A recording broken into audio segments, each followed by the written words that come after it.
Crônicas do Amanhecer. Por Feijão, Centro Espírita Allan Kardec de Balneário Gaivota. Balneário Gaivota, 22 de janeiro de 2026. Zoran Mandani toma posse como prefeito de Nova York e faz juramento sobre o Alcorão. Parte 1.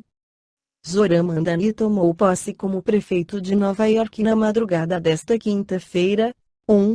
Democrata de 34 anos, Mandani é um dos principais opositores do presidente Donald Trump e assumiu para um mandato de 4 anos. Esta é verdadeiramente a maior honra e maior privilégio de uma vida, disse Mandani em um breve discurso que fez aos presentes na cerimônia. A posse de Mandani marca uma série de ineditismos. No posto, ele será o primeiro prefeito muçulmano de Nova York. Inclusive, escolheu para o juramento ao tomar posse do cargo, um exemplar do Alcorão. Além disso, Mandani é também o primeiro prefeito de ascendência sul-asiática e o primeiro a ter nascido na África. O democrata é também o prefeito mais jovem a assumir o cargo em Nova York. A cerimônia de posse foi pequena, na antiga estação de metrô City Hall. A estação é conhecida por seus impressionantes tetos em arco. A posse foi conduzida pela Procuradora-Geral de Nova York, Letitia James, uma aliada política de Mandani. Na Revista Espírita de agosto de 1866, Allan Kardec esclarece que a diversidade das religiões foi durante muito tempo uma das principais causas de antagonismo entre os povos.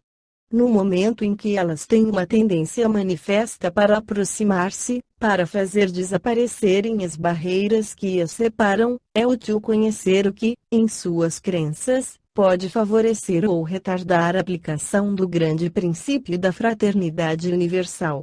De todas as religiões, o islamismo é a que, à primeira vista, parece encerrar maiores obstáculos a essa aproximação. Deste ponto de vista, como se vê, este assunto não poderia ser indiferente aos espíritas, e é esta a razão pela qual julgamos dever tratá-lo aqui.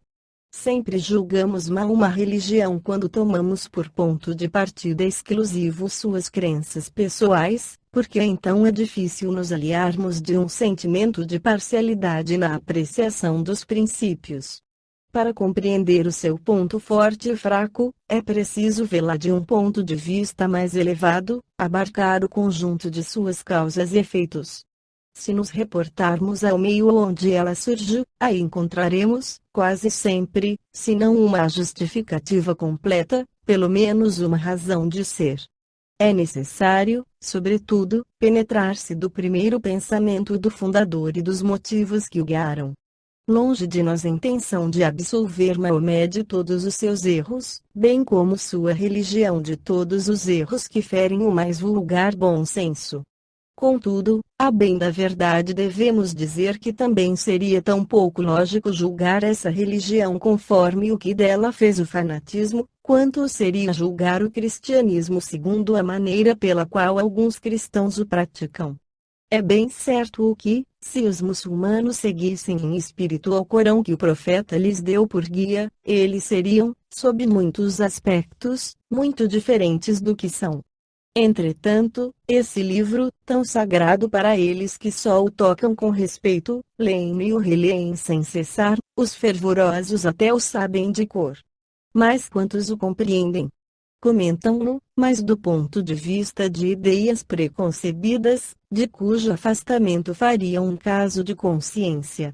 Aí não vem, pois, senão o que querem ver. Aliás, a linguagem figurada permite aí encontrar tudo o que se quer, e os sacerdotes que, lá como alhures, governam pela fé cega, não buscam ali descobrir o que pudesse contrariá-los. Não é, pois, junto aos doutores da lei que se deve inquirir do espírito da lei de Maomé. Os cristãos também têm o Evangelho, muito mais explícito que o Alcorão, como código de moral, o que não impede que em nome desse mesmo Evangelho, que manda amar até os inimigos, tenham torturado e queimado milhares de vítimas, e que de uma lei toda de caridade tenham feito uma arma de intolerância e perseguição.